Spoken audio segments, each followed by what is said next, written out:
নমস্কার বন্ধুরা, কেমন আছেন সবাই? গল্প যেখানে সত্যি চ্যানেলের আরও একটি নতুন গল্পে আবারও আপনাদের সকলকে স্বাগত জানাই। শুভ শারদীয়ার প্রীতি শুভেচ্ছা এবং অভিনন্দন, সাথে সাথে শুভ বিজয়ার আন্তরিক প্রীতি শুভেচ্ছা। সকলে ভালো থাকুন, আশা করি সকলের পুজো ভালো কেটেছে। 2025-এ শারদোৎসব এর রীতি ঘটেছে এবং আমরাও এগিয়ে যাচ্ছি আমাদের গল্পগুলোকে নিয়ে। তাই চ্যানেলে নতুন হলে প্রথমেই রিকোয়েস্ট করি আমাদের চ্যানেলটিকে সাবস্ক্রাইব করে একটু পাশে থাকবেন। বেল আইকনটিকে অবশ্যই প্রেস করে নেবেন পরবর্তী গল্প যাতে খুব সহজে আপনাদের কাছে পৌঁছে যায়। তার জন্য আমাদের গল্প পোস্ট করার সময় প্রতিদিন ঠিক সকাল 9টা থেকে 9:30 আমাদের প্রতিটি গল্পের ডেসক্রিপশন বক্সে আমাদের আগেকার কিছু গল্পের লিঙ্ক পোস্ট করা থাকে। যদি আপনারা মনে করেন আমাদের গল্পগুলো ইনফরমেটিভ এবং আপনাদের প্রয়োজন, তাহলে আমাদের গল্পগুলো একটু শুনে নিতে পারেন। ভালো লাগলে অবশ্যই একটু কমেন্ট করে জানাবেন, খারাপ লাগলেও জানাবেন। আর অবশ্যই যদি ভালো লাগে এতটুকু একটু কাছের মানুষদের সাথে শেয়ার করবেন আমাদের গল্পগুলো। আজ বলবো এক বিজ্ঞানীর গল্প। হ্যাঁ, আমরা সবাই জানি তার নাম মেঘনাদ সাহা। তার সমাজ চেতনা, তার বেড়ে ওঠা, তার নাম পরিবর্তন সবকিছুই থাকবে আজকের গল্পে। তাই শুনতে থাকুন গল্প যেখানে সত্যি। 1917 সাল, ব্রিটিশ শাসিত ভারতের governor general Lord Chelmsford Kolkata বিশ্ববিদ্যালয়ে কমিশন স্থাপন করলেন। কমিশনের প্রধান হিসেবে বসানো হলো M.E. স্যাডলারকে। বিশ্ববিদ্যালয়ের পঠন পাঠন কেমন চলছে তার রিপোর্ট তৈরি করাই স্যাডলারের দায়িত্ব। যদিও কমিশনের আসল উদ্দেশ্য অন্য, বিশ্ববিদ্যালয়ের অন্দরমহলে নজর রাখা। 1905-এর বঙ্গভঙ্গের পর থেকেই কলেজে বিশ্ববিদ্যালয়গুলোর ব্রিটিশ সরকারের চোখে বিপ্লবী তৈরির আখড়া। স্যাডলার একটি প্রশ্নপত্র তৈরি করে বিশ্ববিদ্যালয়ের শিক্ষক ও অশিক্ষক কর্মী মিলিয়ে মোট 671 জনকে বিলি করেন। প্রতিটি প্রশ্ন উত্তরের সঙ্গে আরও দাবি দাওয়া আলাদা করে লিখে জানানো যাবে। স্যাডলার জানতেন উত্তরপত্রে কড়া নজর থাকবে ব্রিটিশ গোয়েন্দাদের। উত্তরদাতাদের মধ্যে একজনের উত্তরপত্র ছিল বেশ দীর্ঘ। পঠন পাঠনের সমস্যা ছাড়াও তিনি বিশ্ববিদ্যালয়ের বৈষম্যময় পরিবেশের দিকেও আঙুল তুলেছিলেন।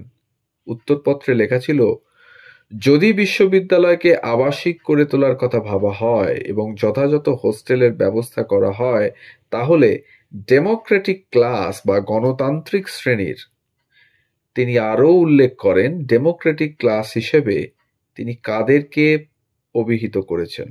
হ্যাঁ, যারা পিছিয়ে পড়া শ্রেণী, তাদের কথা ভাবতেই হবে।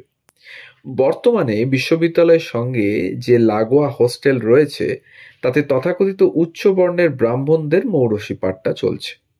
সেই সঙ্গে যোগ দিয়েছে কায়স্থ ও বৈদ্য ছাত্ররা। কোনো গণতান্ত্রিক শ্রেণীর ছাত্রকেই ব্রাহ্মণ বা কায়স্থ ছাত্র এক ঘরে মেনে নেয় না বা একসঙ্গে খেতে বসলেও আপত্তি জানানো হয়। উত্তরদাতা বছর 20-র এক লেকচারার মেঘনাদ সাহা। মাত্র 2 বছর আগে স্নাতকোত্তর পাশ করেছেন এবং স্যার আশুতোষ মুখোপাধ্যায়ের আহ্বানে বিশ্ববিদ্যালয়ে পড়াতে এসেছেন। 28 বছর পরে দেশভাগের সময়ও মেঘনাদ সাহার গলায় ধ্বনিত হয়েছিল কলকাতা বিশ্ববিদ্যালয় কমিশন রিপোর্টেরই সুর। তখন তিনি আর 20 বছরের লেকচারার নন, প্রথিতযশা বিজ্ঞানী। কিন্তু ল্যাবরেটরির বাইরে এসেও তিনি শুনিয়েছিলেন তার সাম্যের গান। স্বাধীনতার বছর 2 আগে সায়েন্স অ্যান্ড কালচার পত্রিকায় মেঘনাদ লেখেন, দেশভাগের ফলে ভারতে থাকা মুসলমানরা হিন্দু রাজের পদদলিত হয়ে থাকবে এবং সংখ্যালঘু শ্রেণীতে পরিণত হবে বলেই মনে হয়। খুব স্বাভাবিকভাবেই দেশের প্রাকৃতিক সম্পদকেও একটা কড়া জাতীয়তাবাদের রেখা দিয়ে ভাগ করে দেওয়া হবে, যা সংখ্যালঘু শ্রেণীর মধ্যে ডেকে আনবে সীমাহীন দারিদ্র। পরের বছর ফের একটি পত্রিকায় তিনি লেখেন, সত্যিকারের স্বাধীনতা পেতে হলে, অশিক্ষা থেকে মুক্তি পেতে হলে, রোগ জরা ব্যাধি থেকে মুক্তি পেতে হলে সামাজিক, রাজনৈতিক ও ধর্মীয় ভেদাভেদ ভুলে যেতে হবে। আওয়ার ন্যাশনাল ক্রাইসিস শিরোনামের সেই প্রবন্ধে মেঘনাদের মূল বক্তব্য ছিল সবাইকে কর্মযজ্ঞে সামিল করতে হবে, তা না হলে প্রকৃত স্বাধীনতা আসবে না। কিন্তু তার এই জীবন দর্শনের উৎস কোথায়? উত্তর জানতে পৌঁছে যেতে হবে 20 শতকের গোড়ার শেওড়াতলি গ্রামে, মেঘনাদ সাহার জন্মস্থলে। অধুনা বাংলাদেশের রাজধানী ঢাকা শহর থেকে 45 কিলোমিটার দূরের সেই গ্রাম ব্রিটিশ শাসনের সময় তখন সভ্যতার আলো থেকে বহু দূরে। সেখানেই 1893 সালের 6 অক্টোবর মেঘনাদ সাহার জন্ম। গ্রামের প্রাথমিক বিদ্যালয়ে পড়াশোনা শেষ করে 10 কিলোমিটার দূরের মাধ্যমিক বিদ্যালয়ে ভর্তি হন তিনি। যাওয়া আসা দুস্তর সমস্যা, তাই বিদ্যালয়ের কাছাকাছি বসবাসকারী ডাক্তার অনন্ত দাসের বাড়িতে আশ্রয় নেন কিশোর মেঘনাদ। বাড়ির গোয়াল ঘর দেখাশোনা, বাসন মাজার মতো কাজ মেঘনাদকে করতে হতো, তবেই জুটত খাবার, মাথা গোজার ঠাঁই। যদিও কাজগুলো মনের আনন্দেই করতেন তিনি, কারণ তার বদলে মিলত পড়াশোনার সুযোগ। কিন্তু অনন্ত দাসের বাড়িতে ছিল জাতপাত নিয়ে চূড়ান্ত বাড়াবাড়ি। মেঘনাদ নিচু জাতের ছেলে, তাই বাড়ির অন্দরমহলে প্রবেশ নিষেধ। নির্দেশ ছিল নিজের বাসনপত্র গ্রামের পুকুর থেকে নিজেকেই ধুয়ে মেজে আনতে হবে, বাড়ির বাসনের সঙ্গে মিশিয়ে ফেললেই কেলেঙ্কারি। পড়াশোনার জন্য সব মুখ বুজে মেনে নিলেও সংবেদনশীল মেঘনাদের মনে গ্রামের দিনগুলো দাগ কেটে গিয়েছিল। কিন্তু একবার সরস্বতী পুজোর দিন বদলে গিয়েছিল সবকিছু। পূজা মণ্ডপে অঞ্জলি দেওয়ার মেঘনাদের উপস্থিতি নিয়ে ক্ষোভ প্রকাশ করেছিল ব্রাহ্মণ ছাত্ররা। ব্যাপারটা এরকম যে তুমি যতই মেধাবৃত্তি পাও, আসলে তো ছোট জাত, তাই ব্রাহ্মণদের সঙ্গে এক আসনে বসার যোগ্যতা অর্জন করতে পারো না। মেঘনাদের ব্রাহ্মণ সহপাঠীদের ভাবগতিক এমনই ছিল। এই ঘটনাই জাতিভেদের বিরুদ্ধে আজীবন লড়াই করার বারুদ ভরে দিয়েছিল মেঘনাদের বুকে, যার ছাপ পড়েছিল তার বিজ্ঞান গবেষণা থেকে শুরু করে রাজনৈতিক মতাদর্শে। সেই বিদ্বেষ এমনই জায়গায় পৌঁছেছিল যে তিনি পিতৃদত্তর নাম পর্যন্ত বদলে নিয়েছিলেন। 1990 সালের 14 জানুয়ারি Smithsonian National Air and Space মিউজিয়ামের কিউরেটর ডেভিড ডিভারকিনকে লেখা এক চিঠিতে মেঘনাদ সাহার বড় ছেলে অজিত সাহা জানিয়েছিলেন, যেদিন তার বাবা জন্মেছিলেন সারাদিন ধরেই প্রচণ্ড ঝড় জলের তাণ্ডব হয়েছিল, আকাশ ভেঙে পড়ার অবস্থা প্রায়। হিন্দু পুরাণ অনুযায়ী ঝড় জলের দেবতা হচ্ছেন দেবরাজ ইন্দ্র, তাই দেবরাজ ইন্দ্রের নামানুসারে নবাগত শিশুর নাম রাখা হয়েছিল মেঘনাথ। কিন্তু বয়স বাড়ার সঙ্গে সঙ্গে হিন্দুদের বৈদিক ধর্মীয় আচরণের গোঁড়ামি মেঘনাথকে এতটাই বিরক্ত করে তুলেছিল যে তিনি নিজের নাম পাল্টে রেখেছিলেন মেঘনাদ, যিনি হলেন স্বয়ং ইন্দ্রজিৎ, দেবতা নন বরং রাক্ষসদের প্রতিনিধি। সেই থেকে গোটা বিশ্বের কাছে তিনি মেঘনাথ নন, মেঘনাদ নামে পরিচিত হন। তার চোখে মেঘনাদ ইন্দ্রজিৎ সমাজের অপমানিত অংশের প্রতিনিধি, যাকে অন্যায়ভাবে বধ করেছিল ব্রাহ্মণ সমর্থিত এক ক্ষত্রিয় রাজপুত্র।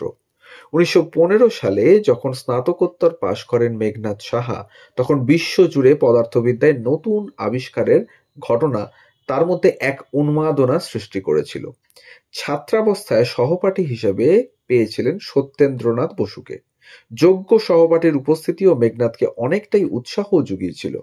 পরের বছরই নব্য প্রতিষ্ঠিত রাজাবাজার বিজ্ঞান কলেজে লেকচারার পদে যোগদান। শুরু হয় পড়ানোর পাশাপাশি নিজের গবেষণা। মেঘনাদ সাহার বিজ্ঞান গবেষণার প্রথম দিকের বিষয় ছিল তাত্ত্বিক ও ফলিত জ্যোতির্বিজ্ঞান। একাধিক বিষয়ে গবেষণা করলেও তিনি বিখ্যাত হন থার্মাল আয়নাইজেশন বিষয়ক তত্ত্বের জন্য। আপাত দৃষ্টিতে মনে হতে পারে মেঘনাদ সাহার বিজ্ঞান গবেষণা নির্ভেজাল পদার্থবিদ্যা ও শুষ্ক গাণিতিক সমীকরণের সমাহার। কিন্তু ছোটবেলা থেকে জাতপাতের ভিত্তিতে তৈরি হওয়া সামাজিক বিভাজনের প্রতি তার বিদ্বেষ যে সাহার থার্মাল আয়োনাইজেশনের গবেষণার মূলে নিহিত ছিল তা পর্যালোচনা করে দেখিয়েছেন মার্কিন যুক্তরাষ্ট্রের ম্যাসাচুসেটস ইনস্টিটিউট অফ টেকনোলজির মানে MITর বিজ্ঞানের ইতিহাসের গবেষক আভা সুর। 1935 থেকে 51 এই 16 বছর রাজনৈতিক ও বিজ্ঞান প্রশাসক মেঘনাদকে আত্মপ্রস্তুতির মঞ্চ গড়ে দেয়। সায়েন্স অ্যান্ড কালচার পত্রিকার হাত ধরে দেশের বিবিধ সমস্যার বিজ্ঞানভিত্তিক সমাধান নির্দেশ এবং 1938 সালে তৎকালীন কংগ্রেস প্রেসিডেন্ট সুভাষচন্দ্র বসুকে সঙ্গে নিয়ে কংগ্রেসের জাতীয় পরিকল্পনা কমিটি গড়ে তোলার মধ্যে দিয়ে যার সূত্রপাত। 1951 সালের সাধারণ নির্বাচনে মেঘনাদ সাহা নির্দল প্রার্থী রূপে দাঁড়িয়েছিলেন এবং বিপুল ভোটে জয়যুক্তও হয়েছিলেন। উল্লেখযোগ্য হল মেঘনাদ সাহার নির্বাচনী ইস্তেহারে তাকে সাম্যবাদী বলে অভিহিত করা হয়েছিল। তার প্রচার চিহ্ন ছিল সাধারণ খেটে খাওয়া মানুষের দুই প্রয়োজনীয় হাতিয়ার, কোদাল ও বেলচা। সেখানেও তিনি তথাকথিত নিচু তলার মানুষদেরই প্রতিনিধি। 1956 সালের 16 ফেব্রুয়ারি আচমকাই মৃত্যু এসে থামিয়ে দিয়েছিল এই বিশাল কর্মযজ্ঞকে। বিজ্ঞানে ব্যক্তিগত সাফল্যের ঊর্ধ্বে মেঘনাদ স্থান দিয়েছিলেন দেশকে, জাতিকে, দেশের অর্থনীতিকে। কিন্তু তার জীবনের সবচেয়ে বড় ট্র্যাজেডি ছিল তিনি সময়ের আগে জন্মেছিলেন। তার কর্মকাণ্ডের উপযুক্ত হয়ে উঠতেই পারেনি তৎকালীন ভারত। তাই বিজ্ঞান বা রাজনীতি সব ক্ষেত্রেই তিনি প্রতিষ্ঠান বিরোধী। একটা বিষয়ে লক্ষ্য করার মতো, ভারতীয় বিজ্ঞানের 3 নক্ষত্র প্রফুল্লচন্দ্র রায়, জগদীশচন্দ্র বসু, সত্যেন্দ্রনাথ বসুকে আচার্য হিসেবে অভিহিত করা হয়, কিন্তু মেঘনাদ সাহা আজও শুধুই অধ্যাপক সাহা। এক্ষেত্রেও তিনি ডেমোক্রেটিক ক্লাসের প্রতিনিধি, যাদের পিছিয়ে পড়া বলা হয়, জোর করে পিছিয়ে রাখা হয়। এই ছিল আজকের গল্প, মেঘনাদ সাহার জীবনী, কিভাবে তিনি লড়াই করেছিলেন তাদের পিছিয়ে পড়া মানুষদের জন্য এবং বিজ্ঞানের উন্নতি সাধনের দিকে ধ্যান দিয়ে দেশকে কিভাবে এগিয়ে নিয়ে যাওয়া যায় তার দিকেও মন দিয়েছিলেন মেঘনাদ সাহা। আমাদের গল্প যদি ভালো লাগে তাহলে অবশ্যই আমাদের চ্যানেলটিকে সাবস্ক্রাইব করে পাশে থাকবেন, বেল আইকনটিকে প্রেস করে নেবেন পরবর্তী গল্প যাতে আপনাদের কাছে খুব তাড়াতাড়ি পৌঁছে যায়। তার জন্য সবাই ভালো থাকুন, ধন্যবাদ।